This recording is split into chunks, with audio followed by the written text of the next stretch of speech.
اعوذ باللہ من الشیطان الرجیم بسم اللہ الرحمن الرحیم لن يستنكف المسيح ان يكون عبدا لله ولا الملائكة المقربون ومن يستنكف عن عبادته ويستكبر فسيحشرهم إليه جميعا لن يستنكف المسيح ہرگز نہیں شرماتے حضرت عیسیٰ علیہ السلام ان یکون عبدا للہ یہ کہ وہ اللہ کی بندگی کریں وَلَلْمَلَائِكَةُ الْمُقَرَّبُونَ اور نہ مقرب فرشتے وَمَن يَسْتَنْكِفْ اور جو بھی شرمائے عن عبادتہ اللہ کی عبادت سے وَيَسْتَكْبِرْ اور تکبر کرے فَسَيَحْشُرُهُمْ إِلَيْهِ جَمِيعًا پس عنقریب ان کو اکٹھا کیا جائے گا اس کی طرف سب کے سب لن يستنكف المسيح ان يكون عبدا للہ سورہ نساء کی آیت نمبر 172 ہے۔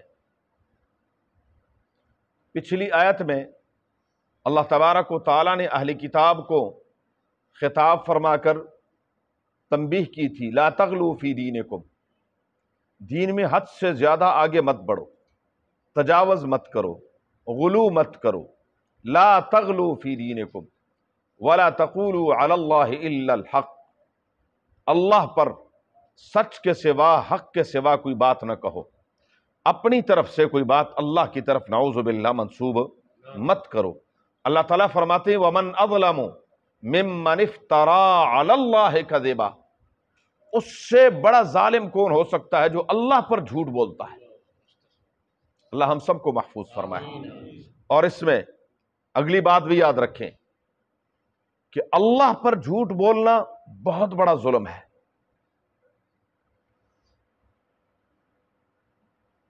اللہ تبارک و تعالیٰ نے انبیاء علیہم السلام کو مبعوث فرمایا، اب ان کا انکار کرنا یہ گویا اللہ پر کیا ہے؟ جھوٹ بولنا ہے۔ اور جس کو اللہ نے نبی نہیں بنایا اور وہ کہ میں نبی ہوں، اس سے بڑا ظالم کون ہو سکتا ہے؟ بدبخت سے کہ جس کو رب نے نبی نہیں بنایا اور وہ کیا کہے میں نبی ہوں، نعوذ باللہ من ذالک، اور پھر کہے میری طرف کیا ہے؟ وحی ہوتی ہے۔ اسی طرح رسول اللہ مبارک فرماتے من کذب علی متعمدا فلیتبوأ مقعدہ من النار، جس شخص نے مجھ پر جھوٹ بولا، مجھ پر، وہ اپنے لیے جہنم میں جگہ بنا لے، جہنم کی آگ میں خود اپنے لیے جگہ تیار کر لے۔ اس لیے یہ ہمارے ہاں ٹھک کر کے جی کوئی پتہ نہیں ہوتا یہ حدیث ہے جی، حضور نے فرمایا جی۔ ایسے ہی صحابہ کرام رضوان اللہ تعالی علیہم اجمعین کی طرف باتیں منسوب کرنا بغیر کسی حوالے کے، بغیر کسی اصل کے، بغیر کسی ریفرنس کے، سب سے زیادہ جھوٹی باتیں جو منسوب ہوتی سیدنا علی المرتضیٰ کی طرف ہوتی۔ سیدنا علی نے فرمایا جی، حضرت علی کا قول ہے جی، اللہ والے کہاں ہے یہ نہیں پتا کہ کہاں، ہر بات کیا ہے؟ حضرت علی کا قول ہے، حضرت علی نے فرمایا، ایسی بات نہیں ہے۔ تو جب تک کسی چیز کے بارے میں، کسی بات کے بارے میں، کسی اثر اور حدیث کے بارے میں آپ کو مکمل یقین نہ ہو، ایسے ہی باتوں کو آگے منسوب کر دینا اور ان کو آگے سے آگے چلا دینا یہ بہت بڑا ظلم ہے۔ تو بہرحال رب العالمین نے فرمایا اللہ پر جھوٹ مت بولو۔ اس آیت میں آج جو ہم نے پڑھی ہے وہ عیسائی حضرت عیسیٰ علیہ السلام کو اللہ تعالیٰ کا بیٹا قرار دیتے تھے، یہ نعوذ باللہ کہتے تھے ان اللہ هو المسیح ابن مریم، وہ تو نعوذ باللہ بس خدا ہی عیسیٰ علیہ السلام ہے۔ تیسرا عقیدہ میں نے یہ بتایا تھا آپ کو کہ وہ کہتے تھے کہ تین مل کر ایک خدا بنتے ہیں، اقانیم ثلاثہ۔ رب العالمین نے فرمایا لن یستنکف المسیح ان یکون عبدا للہ، ہرگز حضرت عیسیٰ علیہ السلام اس بات سے نہیں شرماتے کہ وہ اللہ کی بندگی کریں۔ تو جو کسی کی بندگی کرے وہ الہ بن سکتا ہے؟ وہ تو خود معبود نہیں ہے، وہ تو خود عابد ہے۔ عیسیٰ علیہ السلام تو خود عابد ہے۔ کچھ لوگ فرشتوں کی عبادت کرتے ہیں، تو فرشتے بھی کس کی عبادت کرتے ہیں؟ وَلَلْمَلَائِكَةُ الْمُقَرَّبُونَ۔ نکف کا معنی ہے ناک چڑھانا، کسی چیز کو برا منانا۔ رب العالمین فرماتے ہیں عیسیٰ علیہ السلام ایسا نہیں ہے، بلکہ عیسیٰ علیہ السلام تو اللہ تعالیٰ کے کیا ہیں؟ بندگی میں جتنا مزہ پیغمبر کو آتا ہے کسی اور کو آ ہی نہیں سکتا۔ خود سرکار دو جہاں، امام الانبیاء، فخر موجودات، مقصود کائنات صلی اللہ علیہ وآلہ وسلم فرماتے قرۃ عینی فی الصلاۃ، میری آنکھوں کی ٹھنڈک کس میں ہے؟ نماز میں ہے۔ نماز جیسی عبادت ام العبادات المقربہ، تمام اللہ کا قرب دلانے والی عبادات کی اصل اور جڑ وہ، اور اس میں کیا ہے؟ نماز میں۔ حضور فرماتے میرا بڑا دل لگتا ہے، میری آنکھیں ٹھنڈی ہو جاتی ہے، میری آنکھوں کی ٹھنڈک نماز میں ہے۔ اس لیے قرآن کریم نے حضور صلی اللہ علیہ وسلم کے جہاں مقام اور شان کو بیان کیا ہے وہاں عبدیت کا لفظ استعمال کیا ہے۔ وَإِن كُنتُمْ فِي رَيْبٍ مِّمَّا نَزَّلْنَا عَلَىٰ عَبْدِنَا، قرآن کہتا ہے قرآن کریم کا نزول یہ بہت بڑا اللہ تبارک و تعالیٰ نے اپنا عظیم معجزہ حضور صلی اللہ علیہ وسلم کو عطا فرمایا، تو فرمایا عَلَىٰ عَبْدِنَا، ہم نے اپنے بندے پر جو نازل کیا اس کے بارے میں تمہیں کوئی شک ہے؟ پھر واقعہ معراج بہت بڑا عجیب واقعہ تھا، اور اب ادھر بھی فرماتے سبحان الذی اسرا بعبدہ، سبحان الذی اسرا بعبدہ لیلا من المسجد الحرام فاوحى الى عبدہ ما اوحى اشہد ان محمدا عبدہ ورسولہ۔ نماز میں کیا پڑھتے ہیں؟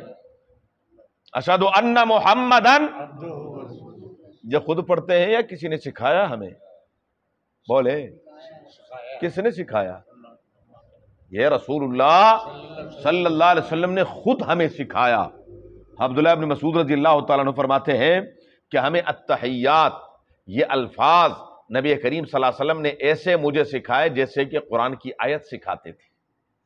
فرمایا میرے ہاتھ حضور کے دونوں ہاتھوں کے درمیان تھا، میں دو زانوں بیٹھا ہوا تھا، اور حضور صلی اللہ علیہ وسلم نے فرمایا جب تم التحیات میں بیٹھتے ہو تو یہ پڑھا کرو التحیات للہ والصلوات والطیبات السلام علیکہ ایہا النبی ورحمۃ اللہ وبرکاتہ السلام علینا وعلی عباد اللہ الصالحین اشہد ان لا الہ واشہد ان محمدا عبدہ ورسولہ۔ اس لیے رسول اللہ مبارک نے فرمایا لا تطرونی، او لوگو میری وہ تعریف نہ کرنا، کما اطرت النصارى المسیح ابن مریم، جیسے کہ عیسائیوں نے حضرت عیسیٰ ابن مریم کی تعریف کر کے الوہیت کے مقام پر پہنچا دیا، بلکہ میں کون ہوں؟ انما انا عبد اللہ ورسولہ، بس میں اللہ کا بندہ اور اس کا رسول ہوں۔ اب بندہ، بندگی، عبدیت یہ حضور کا اعلیٰ مقام ہے، حضور کی اعلیٰ شان ہے۔ اصل میں بندہ ایک ہمارے ہاں ایک لفظ مشہور ہے، بندہ بشر ہے جی، بندہ بشر ہے، کیا معنی؟ اللہ کے بندو تمام انسان بشر ہے، اس میں کون سا؟ وہ کہتے ہیں جی حضور کو یا نبی کو بندہ کہیں، ہوئی بندگی وہ اپنے آپ پر قیاس کر رہا ہوتا ہے، ادھر تو بندگی ہے ہی نہیں، ادھر بندگی کہاں ہے؟ اصل بندگی تو انبیاء علیہ السلام نے اللہ کی ہے، حضور صلی اللہ علیہ وسلم نے رب کی بندگی کا حق ادا کر دیا ہے، ہمارا ایمان۔ ختم نبوت کی ایک دلیل علماء یہ بھی پیش کرتے ہیں کہ حضور صلی اللہ علیہ وآلہ وسلم نے دنیا میں تشریف لا کر اللہ کی بندگی کا حق اب کسی اور کے آنے کی ضرورت نہیں رہی۔ جب بندگی کا حق ادا ہو گیا ہے اب حضور کے بعد صرف قیامت آنی، بس اب اور کچھ نہیں ہے۔ تو بہرحال حضور صلی اللہ علیہ وآلہ وسلم مقرب فرشتے، قرآن کہتا وَلَلْمَلَائِكَةُ الْمُقَرَّبُونَ، حضرت جبریل علیہ السلام، میکائیل علیہ السلام، اسرافیل علیہ السلام، اسرائیل علیہ السلام، جن فرشتوں نے عرش کو اٹھایا ہوا ہے، جو عرش کے ارد گرد ہے، وہ تمام کے تمام فرشتے بھی اللہ کی بندگی سے شرماتے نہیں ہیں، بلکہ اس میں کیا ہے، اپنا فخر محسوس کرتے ہیں، اپنا فخر محسوس کرتے ہیں کہ یہ رب العالمین کی بندگی کر رہے ہیں، پروردگار عالم کی چاکری کر رہے ہیں۔ فرمایا وَمَن يَسْتَنْكِفْ، اور جو شرمائے، وَيَسْ عَنْ عِبَادَتِهِ، اس کی عبادت سے منہ پھیرے، منہ موڑے، اور کیا کرے، وَيَسْتَكْبِرْ، اللہ تعالیٰ فرماتے ہیں ادعونی استجب لکم، وقال ربکم ادعونی استجب لکم، تمہارا پروردگار کہتا ہے میرے بندو مجھ سے مانگو میں تمہاری دعا قبول کروں۔ آگے سنیں، ان الذین یستکبرون عن عبادتی، جو میری عبادت سے تکبر کریں گے، سیدخلون جہنم داخرین، ان کو عن قریب داخل کر دیا جائے گا، کہاں، جہنم میں، ذلیل و رسوا کر کے۔ اللہ کی بندگی سے وہ منہ موڑتے ہیں، بندگی اللہ تبارک و تعالی ہمیں نصیب فرمائے۔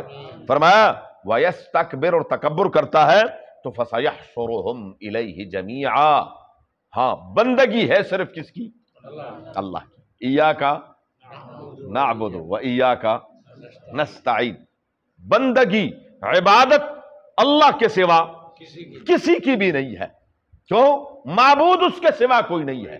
الہ کس کو کہتے ہیں، معبود کو کہتے ہیں، لا الہ، لا الہ، لا الہ کی تلوار لے کر نکل جا، سب کی نفی کر دے، الا اللہ، معبود صرف کون ہے، اللہ وحدہ لا شریک ہے۔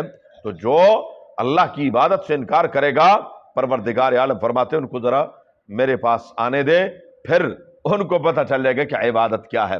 فَأَمَّا الَّذِينَ آمَنُوا وَعَمِلُوا الصَّالِحَاتِ فَيُوَفِّيهِمْ أُجُورَهُمْ وَيَزِيدُهُمْ مِنْ فَضْلِهِ، آگے جب عبادت کرے گا تو اس عبادت پر ملے گا کیا، پروردگار عالم نے اسی کا ذکر کیا انشاءاللہ زندگی۔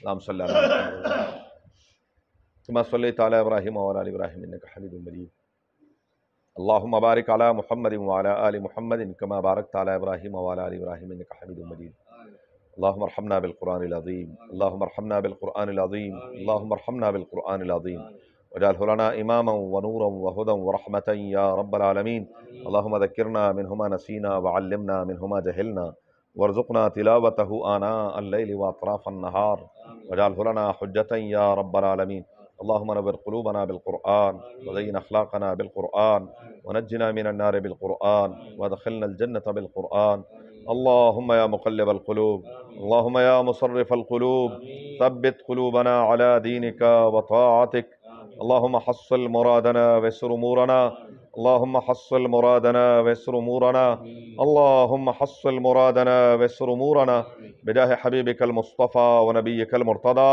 صلی اللہ علیہ وآلہ واصحابہ اجمعین برحمتک یا ارحم الراحمین، جزاک اللہ۔